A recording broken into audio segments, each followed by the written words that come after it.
Do you ever feel the fear of rejection when you're trying out something new, or asking out someone you really like, or you're afraid to voice your opinion at work, or even show your work in general?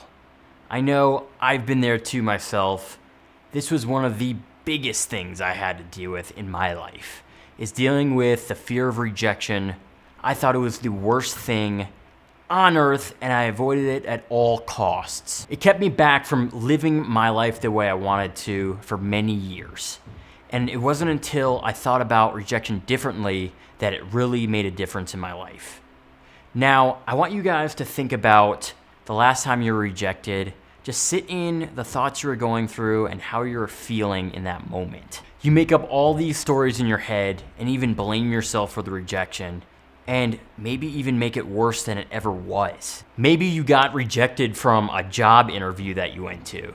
Maybe you thought you were terrible, that you did a terrible job, and you weren't even qualified. Or maybe you finally got that date with that person you really like, and it turns out they canceled last second.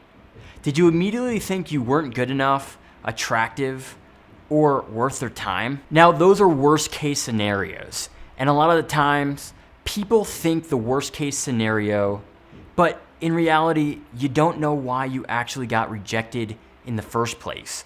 And a lot of the times it had nothing to do with you. Now, I'm gonna let you in on a little secret to turn those thoughts around.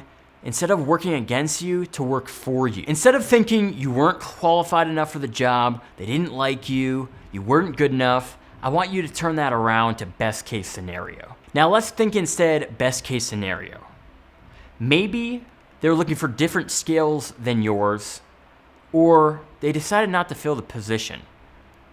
Or maybe they already filled the position for the day and they just had to go through the interviews because a lot of people were scheduled.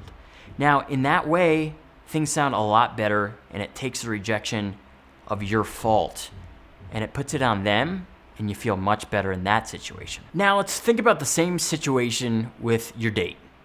Now, instead of thinking that you weren't attractive, they didn't like you, you weren't good enough, let's take some other scenarios, best case, that could be the answer instead. Now, it could be that their cat died that day, or they had a family emergency, or their ex randomly called out of nowhere and stole the show. When you think best case scenario, it really takes the sting of rejection away. Instead of you blaming yourself for being rejected because of something you did, you take all that blame and put it on the other person. And you stop taking it so personal. The truth is, the more that you can get rejected, the more you can filter out that job that wasn't good for you, and the same goes for finding the right partner. You see, rejection is the key stepping stone to making progress and finally achieving success. Now, the next time you guys get rejected, I want to hear about it. I want to know if the best case scenario method worked for you. And I love helping you guys out. I love hearing about it in the comments. So leave one below the next time you get rejected, and we'll see what happens. Hopefully this video was helpful for you guys, and I'll see you guys in the next one.